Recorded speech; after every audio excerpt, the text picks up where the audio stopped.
이 에녹이라는 단어가 구약 성경에 23번 나오는데 그 중에 동사형은 5번 사용됩니다. 근데 이 에녹이라는 사람은 창세기에 많이 나오는 인물입니다. 제일 먼저 이 에녹이라는 이름이 가인의 아들로 나옵니다. 그리고 본문에 등장하는 야렛의 아들 아담의 7세의 손으로 등장하는 오늘의 주인공이고, 또 창세기 25장에 가면 아브라함이 나중에 후처를 얻어서 아들을 낳지 않습니까?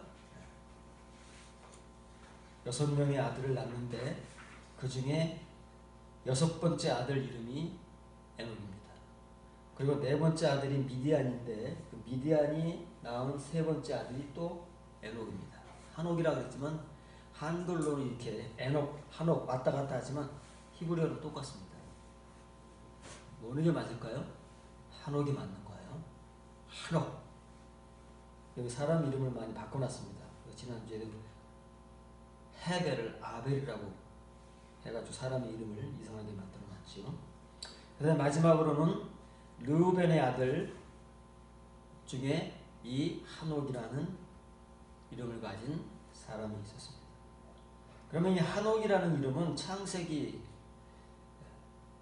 아담의 후손들이 이 땅에 시작될 때부터, 다시 말하면 아담의 첫 소생들 가인과 아벨이지요.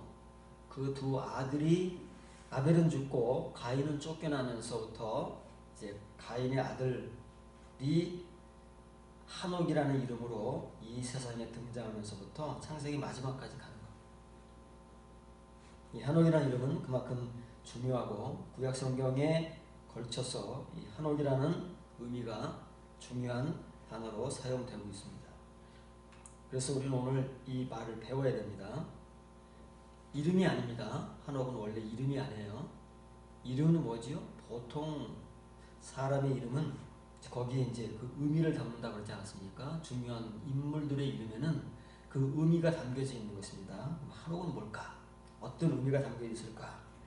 그것들을 살펴보면서 한옥이라는 이 인물을 우리가 다시 한번 재점검하고, 도대체 이 사람은 어떻게 해서 그렇게 900세 이상을 살아가던 시대에 365세로 더 이상 살지 못한 채 하나님께서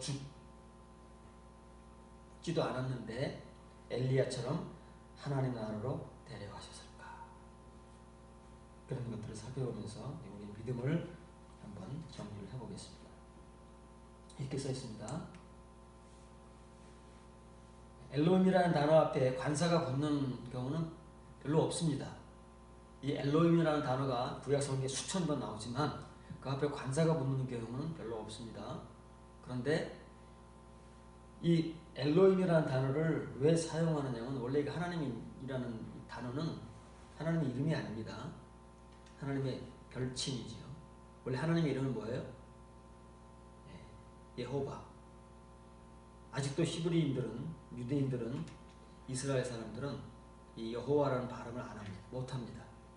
너무 성스러운 이름이라고 그래가지고 지금도 단어를 분명히 여호와라는 단어가 있음에도 불구하고 언제까지 그럴지 모르겠지만 아도나이라고 합니다.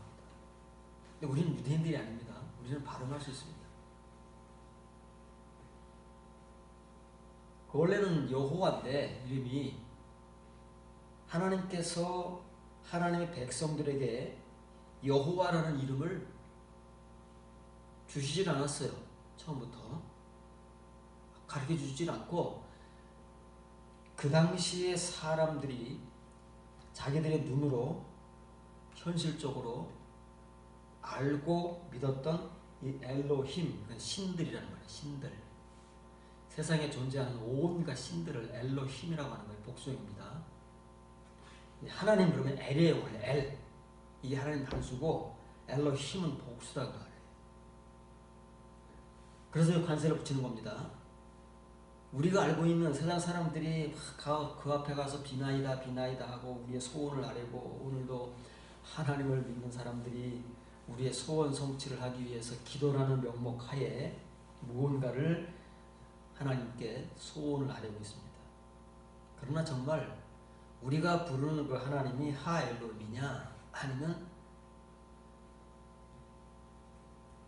하나님을 잘 알지 못해서 기도만 할 뿐이고 하나님의 이름을 부를 뿐이지 그냥 엘로힘을 부르고 있느냐, 천양지차입니다. 그래서 오늘 본문에 하나님 두 번 나오지만 두 번 다 관사가 붙어 있습니다. 에녹이라는 사람은 한옥입니다. 한옥이라는 사람은 하나님과 동행했습니다. 동행하면서 뭐 했어요? 동행하면 동행만 해야지. 응? 자식들은 왜 낳습니까? 그 동행하는 겁니까?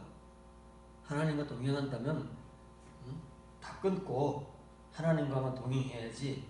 왜 한옥은 하나님과 동행하면서 365세 하나님께서 하늘나라로 불러가실 때까지 자식들을 낳았을까요? 몇 명을 낳았을까요? 모르지. 성경에 기록되지 않았기 때문에. 노아 시대까지 이 셋의 후손들, 셋으로부터 시작된 사람, 아담의 후손들, 그리고 에노스 시대에 이르러서 비로소 여호와의 이름을 불렀던 그 자손들이 많다니까요. 노아만 있는 게 아닙니다. 우리가 수를 알지 못하지만 이 사람들이 이렇게 죽을 때까지 애를 낳아야 몇 명을 낳겠습니까? 우리 과거에 50년대, 60년대 우리 부모님 세대에 자녀들이 보통 5, 6이잖아요. 지금이야 뭐 한둘이지만은 우리 보통 5, 6 아닙니까? 우리도 6남매입니다. 그것도 위에 이제 어렸을 때 죽은 형제들이 있어도 6남매인 거예요. 안 죽었으면 7남매, 8남매 되는 집안도 있지 않습니까? 그때는 몇 명을 낳았을까요? 수십 명 낳았겠죠. 수십 명. 아니 몇 병에 살면서 자식을 낳았는데 수십 명 안 낳겠습니까? 많다니까요. 노아 시대까지.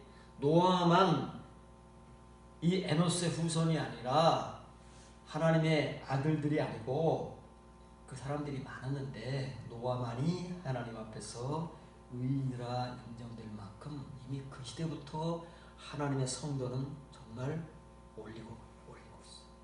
소식. 구약시대 그런 것이 아닙니다. 오늘날만 그런 것이 아닙니다. 이미 시초부터 그 역사는 이렇게 시작되어 온 것입니다. 그럼 왜 한옥은 하나님과 동행하면 동행했지 왜 동행하면서 자식들을 낳았을까요? 이게 진짜 신앙생활이라는 거예요. 우리가 하나님을 믿는다 그러면 과거에 그랬습니다. 우리가 무지할 때는 정말 집안일보다 교회 일이 우선이었잖아요. 신방하고 전도하고 봉사하고 그러다 보니까 집에 가서 남편과 티격태격하고 당신 집에서 뭐 하느냐, 집안 청소도 안 하고 빨래도 안 하고 설거지도 안 하고 아니 교회 우리 하나님 일이 우선이지 뭐 이 우리가 무지할 때는 그랬다 그 말이에요. 하나님의 일이라는 명목하에 우리 목사들에게 시킨 거죠. 은연중에 그렇게 직접 말은 안 하지만 그렇게 은연중에 강조를 해오는 거예요. 하나님의 일이 우선이다. 하나님의 일이 뭘까요? 교회 일이 하나님 일일까요? 아니라니까요. 하나님의 일은 교회 일이 아닌데 우리 목사들이 우리 편하기 위해서 교인들을 그렇게 부리기 위해서 교회 일이 하나님의 일이라고 속여오는 거예요. 그러다 보니까 순진한 교인들은 하나님 일이 먼저지 교회 일이 먼저지 그리고 동일한 가정일 그걸 갖다가 등한시하는 거예요. 하나님과 동행한다는 것은 하나님을 믿는 것과 자기가 현실적으로 살아가야 하는 일들을 절대 차별 두지 않습니다. 어느 한쪽에 기울어지는 게 아니에요. 문제는 오늘날의 우리는 너무 우리의 일에 기울어졌다는 것이죠. 그것은 정상적인 신앙생활이 아니에요. 하나님과 동행한다는 것은 하나님을 믿는 것과 우리의 현실을 살아가는 것이 동일해야 돼요. 균등해야 된다고 말해요. 어느 것이 우선이 아닙니다. 똑같은 거예요. 중요성이 어느 한쪽에 치우치는 것이 아니라 똑같은 거예요. 교회 일이 중요하면 가정 일도 중요한 거예요. 그게 성경적 믿음인데 무지한 우리들은 그걸 분별을 못하기 때문에 교회 일이 하나님 일인 줄 알고 이것이 더 중요한 것인 줄 알고 이렇게 차등을 두고 거기에 무게를 두면서 잘못된 지식을 가지고 배워서 교회 생활을 해왔던 거죠. 한옥을 배워야 됩니다. 이게 하나님과 동행하는 거. 신앙생활 열심히 하시기 바랍니다. 네, 가정생활도 열심히 해야 돼요. 여러분의 직장생활도 열심히 하셔야 돼요. 다 중요한 겁니다. 중요하지 않은 게 없어요. 문제는 어느 한쪽으로 치우치면 안 됩니다. 어느 한 것을 소홀히 여기면 깨지는 거예요. 균형이 깨지면 우리의 믿음이 잘못되는 것이고 그 믿음은 하나님께서 우리에게 주시는 믿음이 아니라는 거죠. 이거 한옥이라는 사람이 보여줘요. 잘 배워야 됩니다. 잘 알아들으시고 이제 여러분들이 앞으로 신앙생활을 할 때 이런 균형이 있는 신앙생활을 해야 돼요. 어느 한쪽에 치우치면 안 됩니다. 마음, 여러분의 노력, 여러분의 열망 이런 것들이 너무 현실에만 치우쳐버리잖아요. 믿음이 깨지는 겁니다. 하나님과의 관계가 깨져버리는 거예요. 교회만 너무 치중하잖아요. 그것도 깨져버리는 거예요. 하나님은 그런 것도 원하지 않았어요. 한옥 같은 사람은 하는 거예요. 이 사람이 우리에게 신앙생활이 무엇이고 하나님과 동행하는 것이 무엇인가를 얼마나 짧습니까? 한마디 말이지만 여기 하나님께서 하나님과의 동행을 박아놓으셨어요.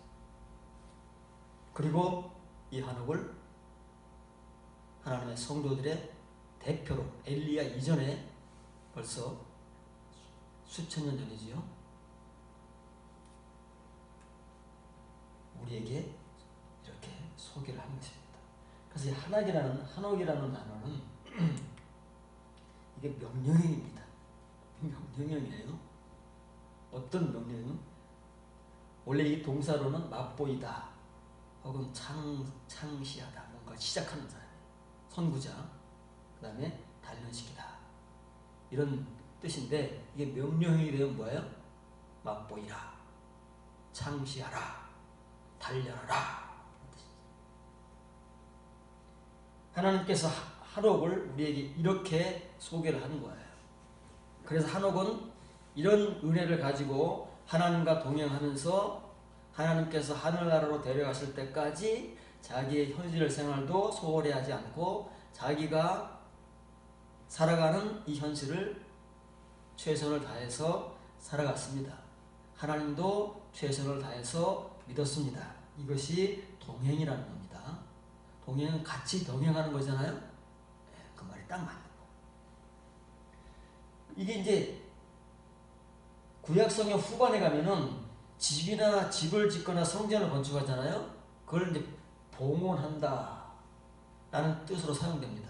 여러분에게 소개해 줄 거지만 그래서 구약성경에는 봉헌식 혹은 낙성식이라는 말이 나옵니다.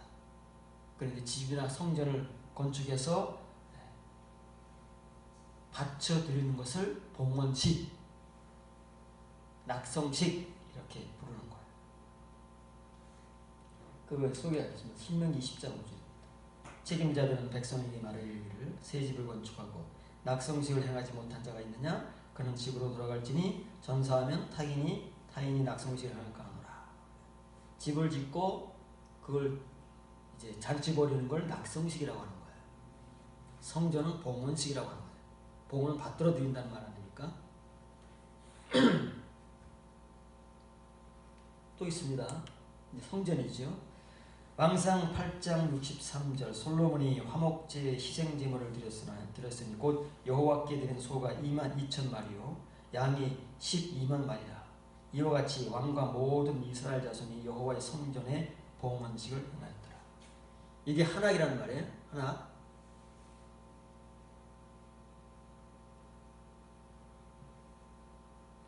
자, 그러면 이제 한옥이라는 말이 이제 이 단련시키다는 말은 징계한다는 말이잖아요. 징계를 통해서 단련시키는 겁니다. 그 연단이지요. 그 다음에 이 한옥이라는 것은 맛보이는 겁니다. 하나님의 은혜가 무엇이고 하나님과 동행한다는 것이 무엇인가를 처음으로 보여주는 사람이잖아요. 그리고 그것을 시작한 사람이고. 그래서 그 이제 의미를 살펴보도록 하겠습니다. 잠언 22장 6절입니다. 마땅히 행할 길을 아이에게 가르치라. 그리하면 늙어도 그것을 떠나지 아니하리라. 우리가 잘 암송하고 있는 단어입니다. 짧지만 짧아서 더 암송이 잘 되고 금방 머릿속에 들어오는, 그러나 그 의미는 전혀 우리가 갖지 못한 그런 성경 구절이지요. 본문을 지금합니다. 말씀으로 말미암아. 입으로 말을 하니까 말씀입니다.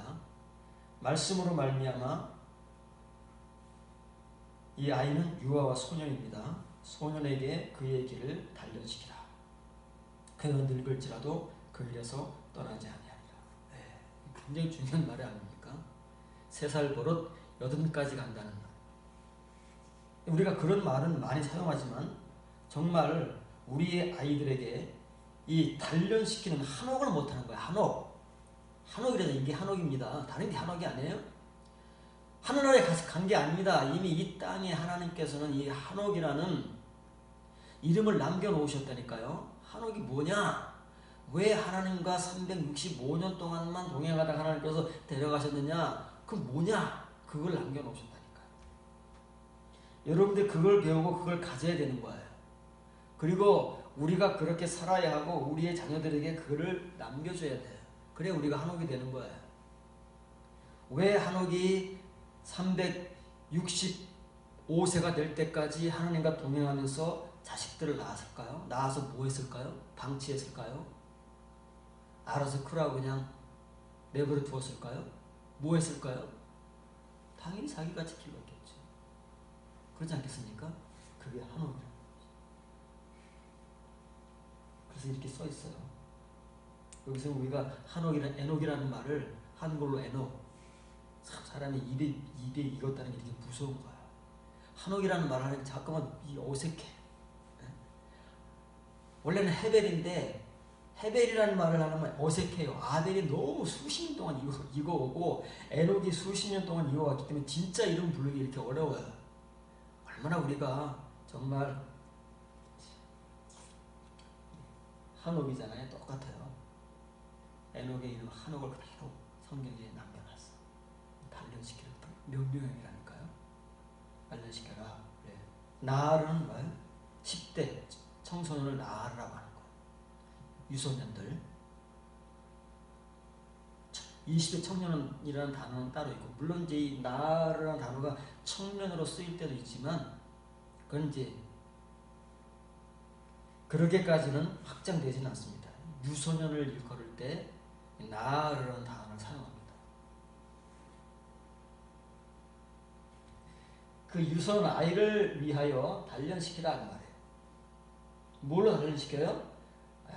입으로, 말씀으로 그의 길을 단련시키는 거예요.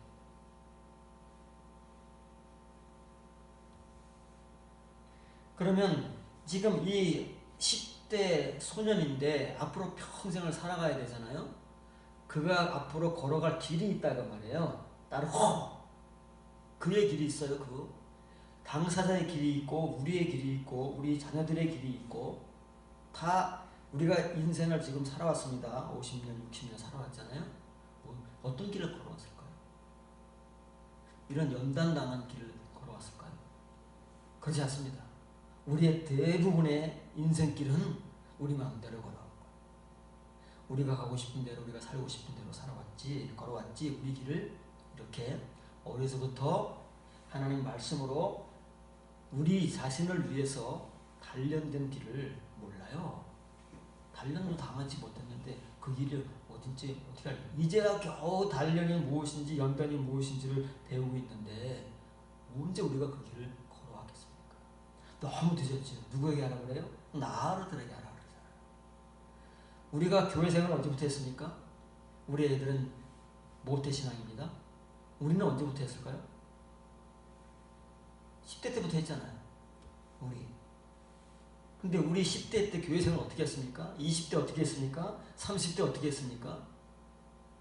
이거 모른 채, 이 한옥을 모르는 채 그냥 교회 생활만 열심히 하고 교회에서 가르치는 잘못된 교훈, 사람의 말들만 열심히 듣고 배운 거지요. 그래서 사람의 길만 열심히 걸어온 거예요. 그러니 전혀 그 길은 우리를 위한 길이 아니에요.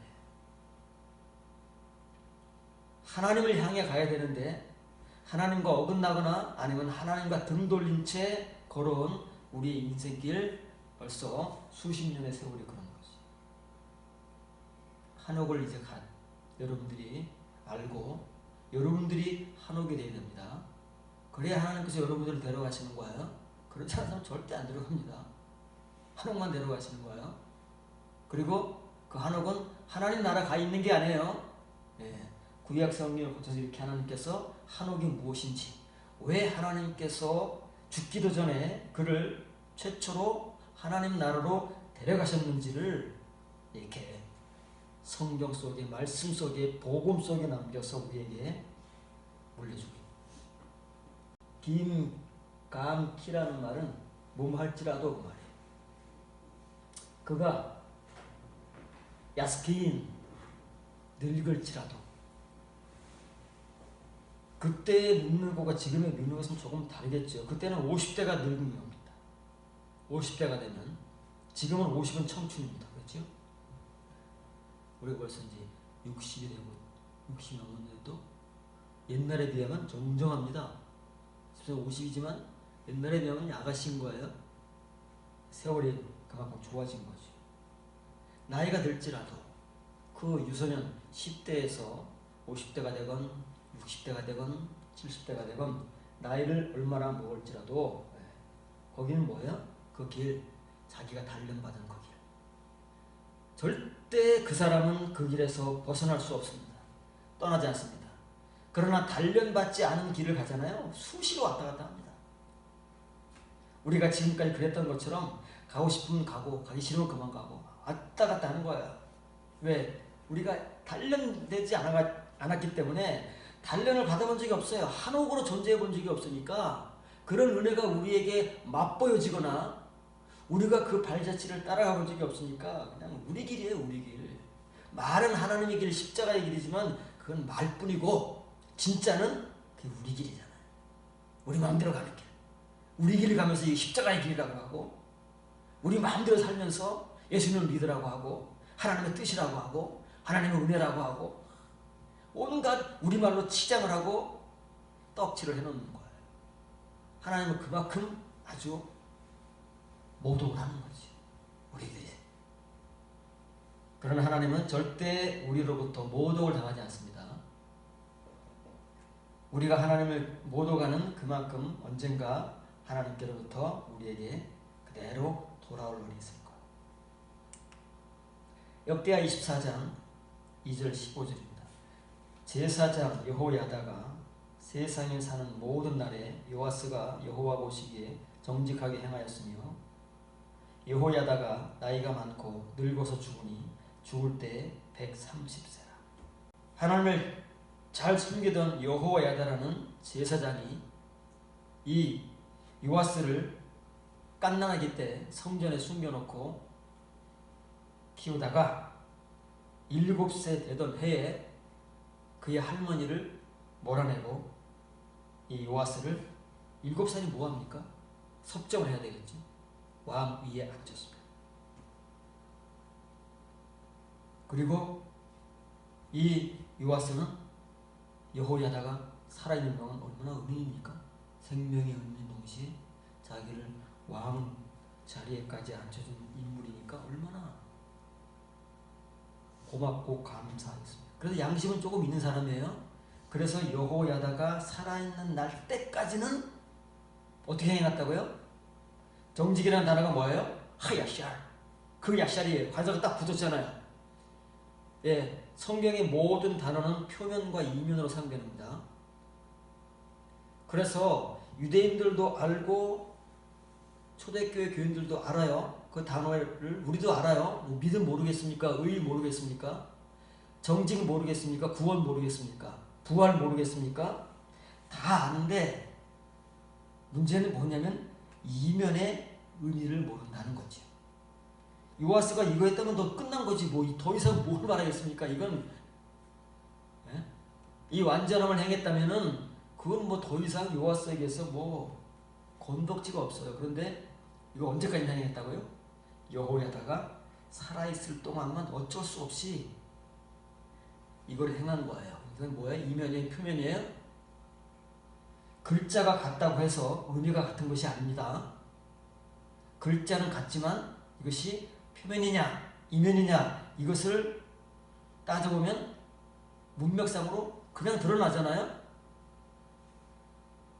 그래서 원래는 하야샬이라는 것은 하나님께서 이렇게 한옥을 통해서 만들어내시는 하나님의 그 깊은 이면의 은혜인데 이것을 그냥 껍데기만 가지고 하는 척만 했단 말이잖아요.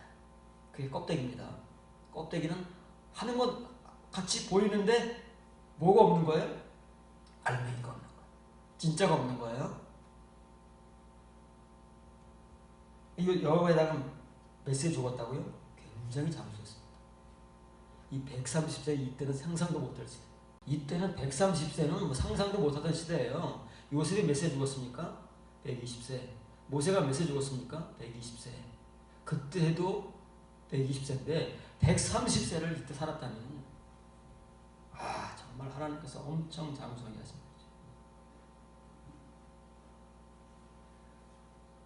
여호야다 라는 뜻은 이 여호와의 준말이잖아.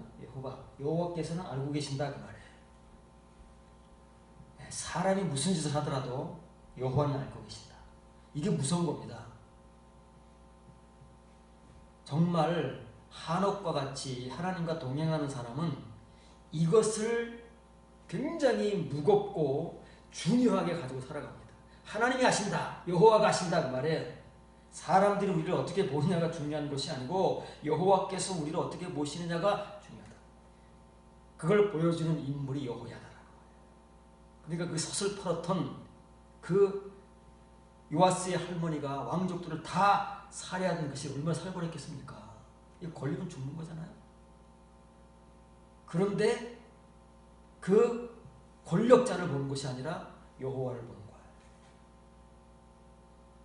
그래서 자기 목숨을 여기 걸 수 있는 거 아니겠습니까? 우리가 하나님을 믿는다는 것은 이런 거예요. 사람의 눈치를 보거나 현실을 따라가는 것이 아니라 지금 이 시점에서 내가 여호와를 믿고 예수님을 믿는 사람이라면 무엇을 어떻게 하는 것이 정당한가, 의로운가 이것을 행할 수 있는 사람이 바로 여호와를 아는 사람이고 여호와께서도 그런 사람을 알아주시는 거예요. 그게 여호야다라는 사람이에요. 보여주는 거예요. 우리에게 그 시대를 통해서. 몇 년 살았다고요? 130년이잖아요. 이때 제사장은 몇 살 돼야 되는 거예요? 30세. 100년을 이겼어요. 100년을 사역한 거예요. 100년 동안 보여준 거예요. 하나님께서 왜 이 사람을 그렇게 장수하던 시대도 아닌데 왜 이 사람만 유독 이렇게 130세까지 살게 하셨을까? 그때 당시 유대인들이 알겠습니까? 지금 우리가 알겠습니까? 그냥 여호야다라는 이름만 알고 있을 뿐이지 우리 지식이라는 건 그런 겁니다. 정말 그 두께가 얇기가 한정이 없고 그렇습니다. 이렇게 요아스를 키워놨더니 하야샤를 해낸 거예요. 그 온전함, 이건 이제 하나님의 온전함이잖아요. 여호와의 눈에. 그러면 이것만 딱 보면은 이 요아스는 어마어마한 인물이지요. 다윗의 복음받은 인물인 거예요. 이것만 보면. 그러나 이것이 뭐라고요? 언제만 했다고요? 그 제사장 여호야다의 남은 날 동안. 이걸 평생이라는 말이군요. 예니라는 말은 이제 평생이라는 말인데 남은 세월 동안 130세가 돼서 이제 죽는 날까지만 이렇게 했다는 거예요. 그럼 뭐예요? 여호야다가 무서워서 하는 척만 한 거지. 흉내만 냈다는 거예요. 남은 할 수 있는 거예요. 우리가 믿음이라는 것, 표면적인 것은 아무나 할 수 있는 것입니다. 마음만 먹으면 믿음의 행위, 마음만 먹으면 아무나 할 수 있는 거예요. 그러나 이면의 행위는 한옥이 되지 않고서는 아무도 할 수 없는 그 은혜의 맛이 있는 사람은 못한다는 거지. 자, 이어집니다. 24장 17절 19절입니다. 여호야다가 죽은 후에 유다 방백들이 와서 왕에게 절하매 그때, 이 중요한 말들을 뺐습니다. 요거 말이 성경에서, 구약 성경에서 빠진 때가 많습니다. 아즈라는 말은 그때라는 말입니다. 그때 왕이 그들의 말을 듣고 그의 조상들의 하나님 여호와의 전을 버리고 아세라 우상을 섬겼으므로 그 죄로 말미암아 진노가 유다와 예루살렘에 임하니라. 그러나 여호와께서 그들에게 선지자를 보내사 다시 여호와께로 돌아오게 하려 하심에 선지자들이 그들에게 경고하였으나 듣지 아니하니라.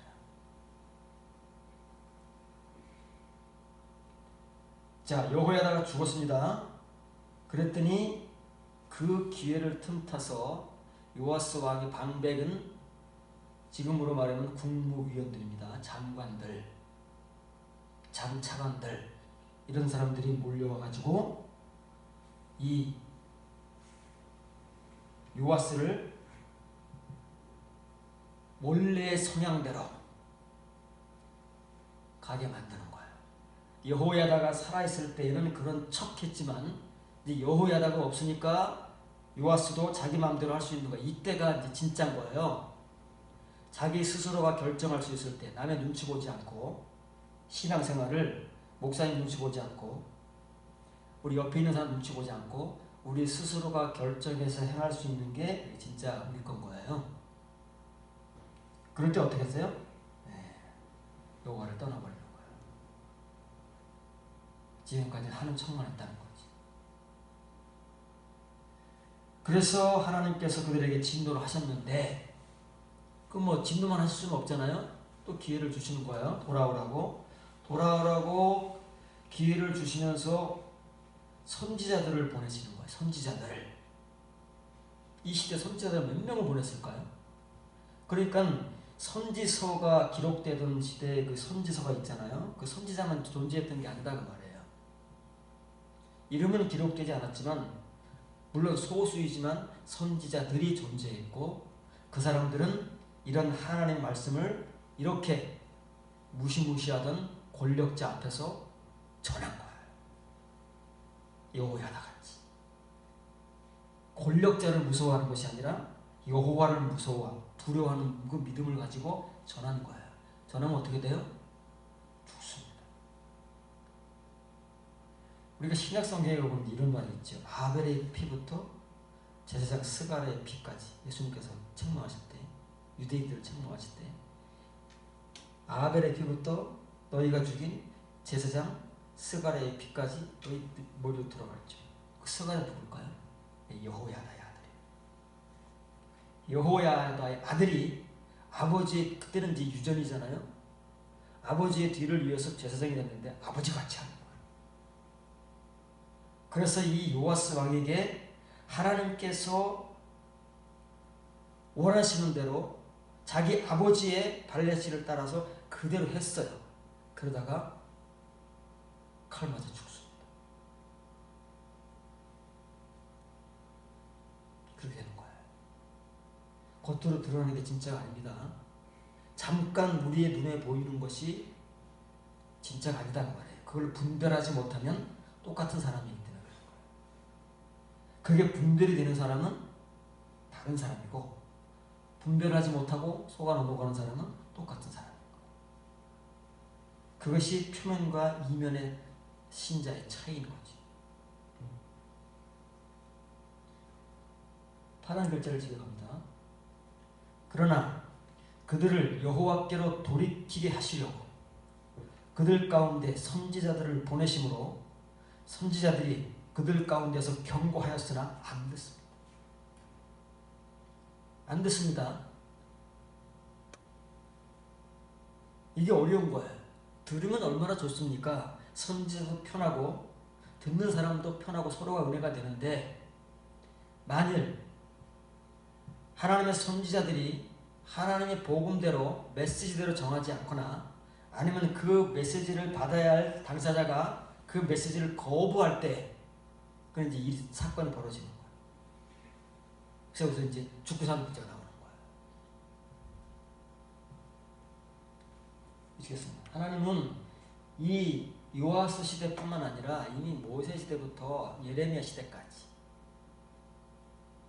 아니 말라기 시대까지 유다가 멸망하고 70년 후에 회복되어서 BC 400년 때까지도 이 일을 수도 없이 반복하신 거 아닙니까?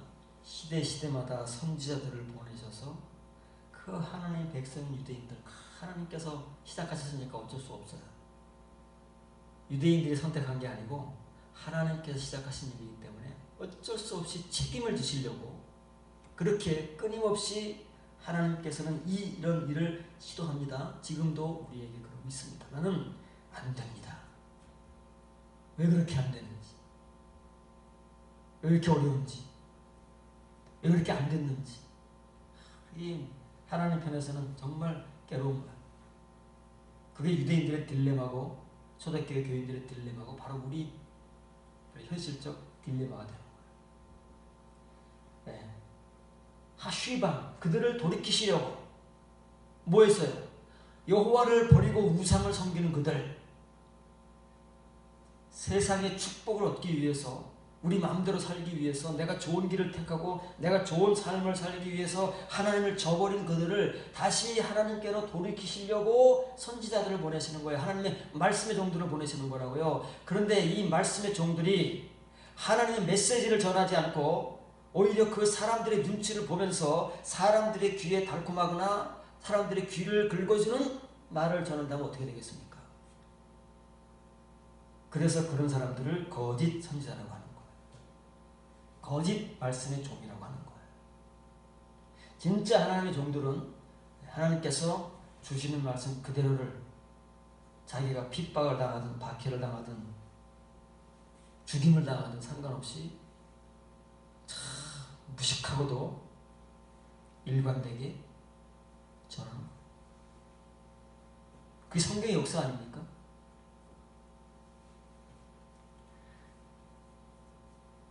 그런데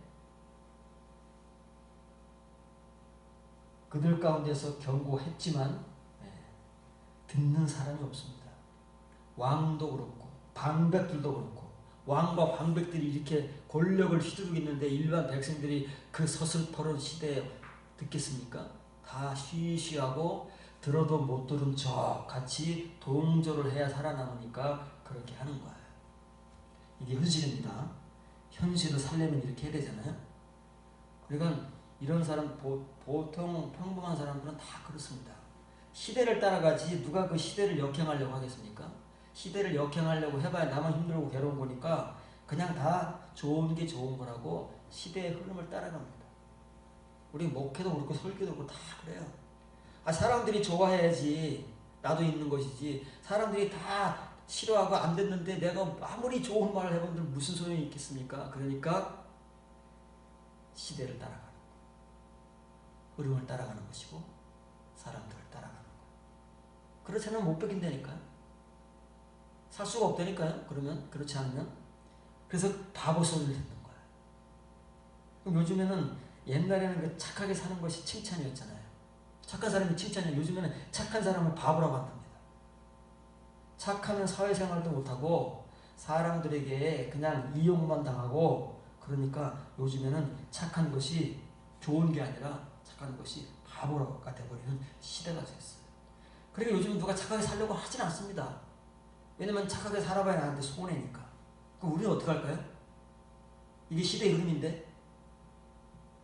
그래서 교인들 중에서도 너무나도 많은 사람들이 시대의 흐름을 쫓아가는 거예요. 그렇게 살면 못 사니까. 그러나 그러면 안 됩니다. 그렇게 짧은 인생을 살다가 더 오랜 시간을 우리가 잘못 들이대면 그러면 안 돼요. 욥기 23장 10절인데 그러나 내가 가는 길을 그가 아시나니 그가 나를 단련하시면은 내가 순금같이 되어 나와 정금같이 되어 나와. 이 하나님의 연단의 이유와 방법과 결과가 다 들어있잖아요. 이 짧은 성경 한 구절에. 왜냐하면 욥이라는 사람이 이 말을 기록했기 때문에 그렇습니다. 칭의의 완성자.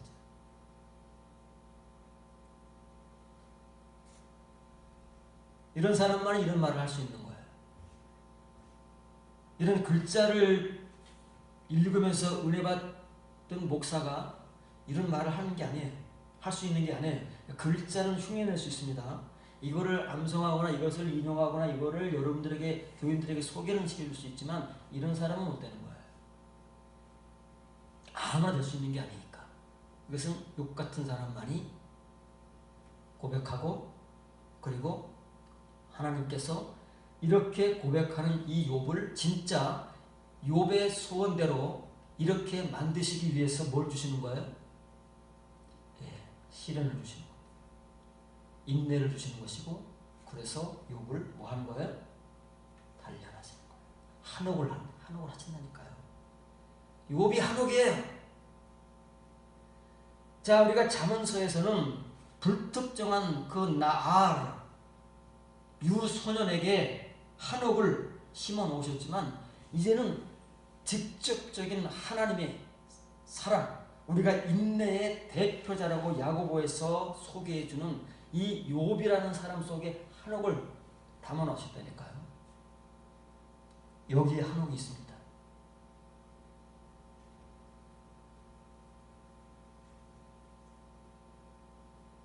단련이 나오지요? 금이 나오지요? 그 다음에 그 앞에 길이 나오는 것입니다. 이 길 때문에 그러는 거예요. 이 길은 어떤 길이에요? 우리가 막 취사 선택해서 가는 길이 아니고 하나님께서 우리를 가게 하시기 위한 길, 하나님의 성도가 걸어가야 할 길이 있는데 그 길을 누가 알겠어요? 내가 알겠어요? 누가 알겠어요? 아무도 몰라요. 하나님만 아시는 거지. 우리가 뭐 좋은 길 나가라고 우리가 설교를 잘하는 것 같지만 우리도 몰라요. 우리 역시도 내가 가고 싶은 길을 가고 있으면서 말로는 그렇게 하는 거예요. 그러나 하나님은 그 길을 분명하게 알고 계시는데 그 길은 누구만 갈 수 있는 길이에요? 하나님께서 단련하시고 한옥으로 만들어 놓으신 사람만 가는 길이에요. 그래서 그런 사람을 하나님 나라로 데려간다라고 상징을 남겨놓기 위해서 한옥을 365세 하나님 나라로 데려가신 거예요. 그게 한옥인 거예요. 그것이 언제까지, 이 복음이 언제까지 가요? 종말까지 가는 거잖아요. 하나님 나라에 누가 간다고요? 믿어서 다 가는 게 아닙니다. 한옥같이 산 사람만 가는 거예요. 요한계시록에 그 건짐받는 사람, 짐승의 표를 받지 않고 순교당하는 사람, 그 사람들이 어떤 사람, 그 사람들에게 주어지는 은혜가 뭐라고요? 하나, 파우신, 하늘의 안식. 그 사람들에게 주어지는. 아무나 주는 게 아니에요. 하나님께서. 그 전에도 누가 있어요? 짐승의 표를 받지 않고 순교당하기 전에, 그 전에 14만 4천은 그냥 갔지요. 남겨진 사람들이 문제가 아니에요. 남겨진 사람들 중에서 이 한옥 같은 사람만 데려가신다니까요. 그 전에 입장에 가면은 말씀과 증거로 말미암아 죽임당한 사람도 있어요. 대환란이 오기 전에. 그런 사람들이 제단 앞에서 막 하소연을 하잖아요. 언제까지 우리의 이 억울함을 풀어주지 않으시렵니까? 라고 하소연을 하니까 그 사람들에게 흰 두루마리라고 했지만 예수님께서 부활하실 때 천사들이 입고 온 옷, 스톨레 유카, 흰 겉옷을 주시는 거예요. 하나님 나라의 유니폼이니까. 그거 입고 조금만 기다려라.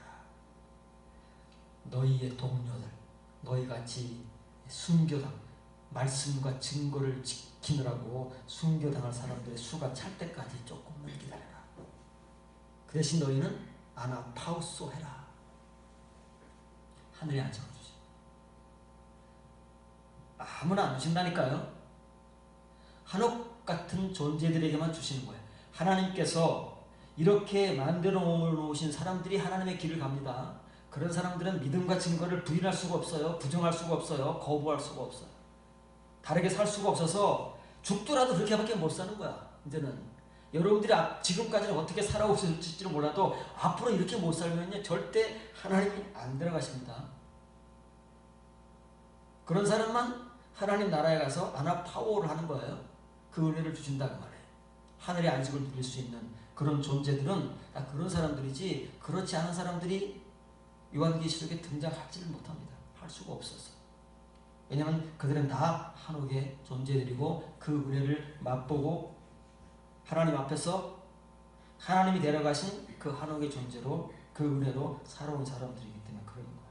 그게 이제 욥이 보여주죠. 개인에게 들어온 거예요. 개인에게. 직접적으로 자기 입으로 고백하면서 자기가 이렇게 되기를 소망하잖아요. 여러분 이걸 소망해 보셨습니까? 이거 열명해 보셨습니까? 이것이 여러분의 소원인 적이 있었습니까? 이 소원이 하나님의 소원과 딱 맞아 떨어지는데 그게 뭔지 아십니까? 그게 핵태치인 거예요. 하나님의 소원과 우리의 소원이 딱 맞아 떨어질 때 그것이 우리의 표면과 하나님의 이면이 딱 맞는 거예요. 그런데 우리의 소원과 하나님의 소원이 다르면요, 우리는 표면만 가지고 있고 하나님은 이면의 것을 우리가 만날 수가 없는 거예요. 언제 그 설교를 들을 데가 없어요. 그게 핵태치인 거예요. 그게 기쁨인 것이고 그것이 하나님의 소원인 거예요. 그런데 우리는 지금까지 막 엉뚱한 하나님의 소원과는 전혀 다른 우리의 소원만을 나열하고 열거하고 외치고 부르짖고 눈물을 흘리고 콧물 흘리면서 그거 들어달라고 하고 있으니 하나님께서 그걸 들어주실 수 있겠느냐. 그거 들으시면 우리 망하는데. 깐난하기 때문에 들어주시지, 나이가 이제 10대만 돼도 못 들어주시는 거예요. 10대만 되면 하나님께서 뭘 하신다고요? 한옥을 하셔야 되는데 아직도 그걸 땡깡 부리고 있으면 하나님께서 어떻게 하시냐고. 그러니까 고개를 돌려보시는데 우리는 그걸 들어주신다고 지금도 그렇게 막 핏대를 세워서 강조하면서 그렇게 기도하자고 사람들을 미혹하고 선동하는 거지. 여기 안 넘어가는 사람이 누가 있다고요? 에스데온, 에스에메 이렇게 믿는 사람들만 선동당하지 않는다니까요. 그래서 이렇게 써 있습니다. 본문을 지적하면 참으로 내가 서 있는 길을 여호와가 아시느니라. 내가 서 있는 길입니다. 나와 함께 있는 길. 내가 서 있는 길을 그가 나를 단련하시고 증명하셨으니 내가 금같이 나오리라. 그 말이에요.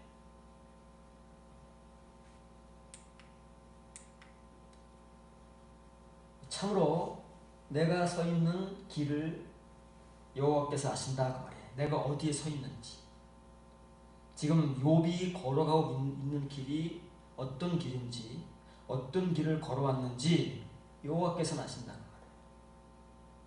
그러지 않겠습니까? 우리가 지금까지 어떤 길을 걸어왔고 지금 내가 서 있는 길이, 여러분 각자가 서 있는 길이 어떤 길인지 여호와만큼 정확하고 자명하게 아시는 분이 어디 있겠어요? 우리 자신도 잘 모르지만 아신다. 한옥 대신에 빠한이라는 동의어잖아요. 빠한, 이거는 이제 연단입니다.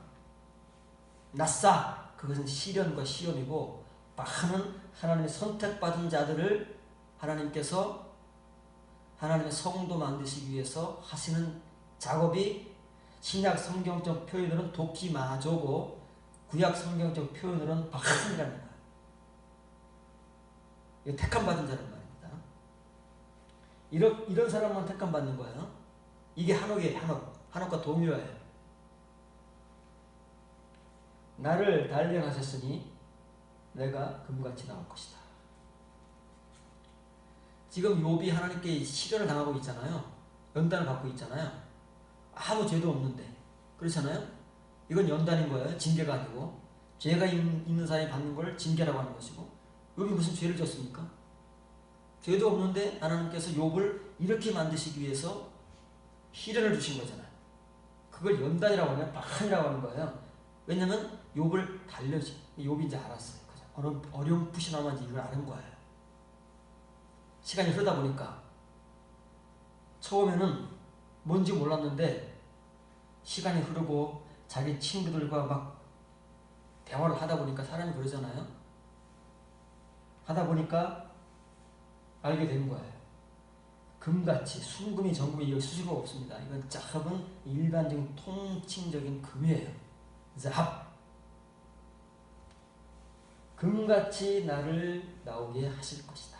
내가 나올 것이다. 지금은 아니지만 내가 이 하나님 연단을 견뎌내고 인내해내면 하나님께서 나를 이렇게 단련하시는 이유는 나를 금같이 나오게 하시기 위해서다 하는 걸 이제 깨달은 거예요. 어렴풋이나마 이런 사람들이 한옥이 되는 것이고, 이런 사람들이 하나님께서 하나님의 성도를 만들어 가신다는 거예요. 자, 그러면 이제 아까 잠언 22장 나왔잖아요. 왜 이 나알 유소년을 징계하고 단련 한옥을 하라고 하시는가? 다 큰 사람도 아니고 왜 그 어린 소년들에게 그렇게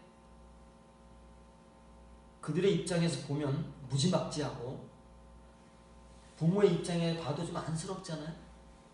좀 그렇잖아요. 유소년 애들이 뭘 알겠습니까? 그런데 왜 하나님은 그때부터 자꾸만 그런 일을 시키느냐고. 왜 우리 마음이 약해지게. 요즘 부모들은 더 못합니다. 아예 하지도 않고 할 수도 없잖아요. 아니 자식이 막 5, 6일 때도 그게 힘들었는데 이 자식이 하나 아니면 둘도 아니고 하나도 낳거나 아니면 아예 안 낳는 시대에 그 자식을 어떻게 이렇게 하겠어요. 아이고 그냥 보고만 있어도 그냥 그런데 어떻게 그 일을 하겠느냐고요. 근데 요즘 애들이 막 집안들이 크잖아요. 자기밖에 모르고. 요한계시록 3장 9절. 내가 사랑하는 자를 책망하여 징계하노니 그러므로 내가 열심을 내야 회개하라.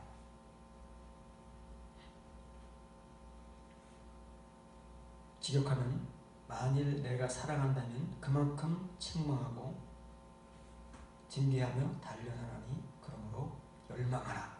회개하라. 뭘 열망하라는 거예요? 징계와 단련을 열망하라는 거야. 그럼 미친 사람이 이걸 열망하겠습니까? 이게 뭐 좋은 거라고. 아니 매 맞는 걸 누가 열망하겠느냐고요. 고통당하고 시련당하는 걸 누가 열망하겠느냐고요. 하나님께서 열망하라는 거예요. 이거 열망해야 산다고 말해요. 이거 열망해야 하나님 사람 되고 하나님이 한옥 데려가듯 그 사람을 한옥 만들어서 하나님 나라로 데려가시는 길은 이 길밖에 없어요. 다른 길이 없다니까요. 한옥 되는 길은 이 길밖에 없어요. 단련밖에 없는 거예요. 한옥이 그렇게 했는데 우리가 무슨 용변의 제도가 있겠습니까? 하나님께서 한옥을 그렇게 우리에게 소개하고 그런 사람을 만들어서 하나님 나라로 데려가셨는데 다른 길이 있겠느냐고요. 그래서 그때 하나님의 아들들이 노아 시대에 그렇게 수십 명, 수백 명 그렇게 이어져 온 자손들이 있었지만 세상을 물로 심판하실 그 노아 시대에 의인은 누구밖에 없다고요? 한옥은 누구밖에 없다고요? 노아밖에 없다는 거예요. 다 그 시대의 한옥이에요. 성경에 등장하는 인물들이 이름은 다르지만 그 속에 품고 있는 게 다 한옥이라니까요. 그 사람들은 어떻게 해서 그런 시대의 존재가 됐을까요? 하나님의 단련과 연단을 통해서 되는 것이지 다른 길은 없다니까요. 아니 그렇게 믿음이 좋은 욥도 그렇게밖에는 만들 수가 없어서 하나님께서 죄도 안 진 욥을 어쩔 수 없이 단련시키시는데 그 누구라고? 우리가 뭐라고? 예배가 있을 수 있겠네요. 여기 써 있습니다. 호수스는 그만큼입니다. 복성이라고 그랬죠. 사람마다 다릅니다. 하나님께서 징계하고 연단하시는 분량이 사람마다 다릅니다. 욥은 엄청납니다. 욥이 당한 그 시련을 우리가 당할 수 있으면 다 죽습니다. 하나님 버리고 다 도망갑니다. 욥이니까 그렇게 견뎌내는 거죠. 분량이 다르기 때문에 그렇습니다. 왜냐하면 또 욥의 시련은 그때가 욥이 그 치유의 신앙이 완성되는 시점이기 때문에 어마어마한 거예요. 호소스가 아닙니다. 호수스입니다. 왜냐하면 사람마다 다르니까 내가 사랑하면 그만큼입니다. 각자가 다릅니다. 우리 각자가 하나님께로부터 징계와 연단 받는 그 분량이 달라요. 우리의 칭의 믿음만큼 당하는. 그래서 영어 성경도 as many as I love, if죠. if I love, 내가 사랑한다면 그만큼이에요. NAS에서만 이렇게 번역을 하고 있습니다. 책망합니다. 먼저는 책망합니다. 책망을 듣는 사람은 그 다음에 뭐 한다고요? 그 다음에 징계하고 연단하는 거예요. 이 파이디오라는 거예요. 책망을 안 듣는 사람은 버립니다. 하나님도. 그렇잖아요? 여러분들이 책망의 소리를 싫어한다면 소망이 없는 거예요. 그러나 책망을 들을 줄 안다면 파이디오가 시작되는 거예요. 이 파이디오는 뭐라고? 어린아이. 이게 유소년입니다. 잠언 20장 6절에 나온 그 나르가 바로 이 파이디온이에요. 파이디온. 신약 성경에 나오는 그 어린아이. 그럼 하나님의 징계는 이때부터 시작되는 거예요. 이때부터. 10대 유소년 그때부터. 그래서 잠언 22장 6절에 그 나르를 단련하라고 그러는 거예요. 신구약 성경이 본질이 같기 때문에 다르지가 않아요. 단어만 다르지 의미가 똑같잖아요. 히브리어 헬라어만 다르지 이 단어의 뜻은 똑같은 겁니다. 고린도 교인들이 전부 갓난아이니까 이걸 못해요. 하나님 할 수가 없어요. 갓난아이들 어떻게 하겠습니까? 갓난아이들 뭐가 알아요? 모르는데 그냥 울 줄만 알고 그냥 똥고 좀 쌀 줄만 알지 뭘 알겠습니까? 그러니까 가만 내버려 두시면 다 해주는 거예요. 기도하면 들어주고. 그런데 요 나이만 돼도 이제는 오냐오냐 하지 않는다는 말이에요. 우리가 그러했다. 오냐오냐만 해주면 인생 버리는데 사람 버리는데 오냐오냐 할 수 있습니까? 이때는 야단을 치기도 하고 야단을 쳐서 안 들으면 매를 때리기도 하고 그런 시기다 그 말이에요. 이게 영적 나이인 거야. 우리 영적 나이. 그런데 이 나이에 들어온 사람도 그렇게 없어요. 사실은. 고린도 교인들을 다 갓난아이라고 할까요? 갓난아이? 그 사람들이 뭐 나이가 어립니까? 다 거기는 성인도 있고 40대 50대들도 많을 텐데 왜 갓난아이라고 그러냐. 영적 나이가 그런 거예요. 여러분들이 하나님 앞에서 이렇게 책망과 징계를 받아서 한옥의 은혜의 길을 못 걸어왔잖아요. 여러분들이 갓난아이라는 반증입니다. 다른 이유 없습니다. 하나님께서 이렇게 하실 수가 없는 거예요. 하면 다 죽으니까. 그러니까 하나님께 손을 못 대요. 대시고 싶어도. 이나마라도 돼야 손을 대는데 왜?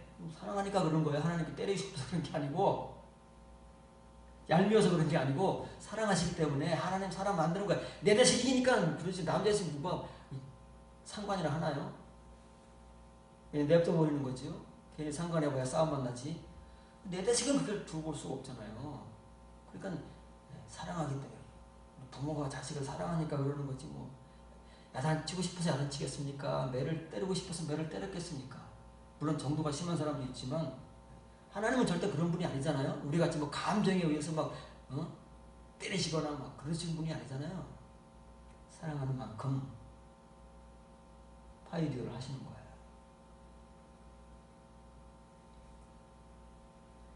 그래서 우리가 이런 은혜를 가지고 있으면 그 사람 안에는 다 한옥이 존재하는 겁니다. 하나님의 동행자, 하늘나라로 데려간 그 존재성이 존재하는 것이고 그걸 세상 말로 뭐라고 그래요? 그걸 정체성이라고 하는 거예요. 우리의 정체성은 뭐라고요? 한옥이에요. 한옥.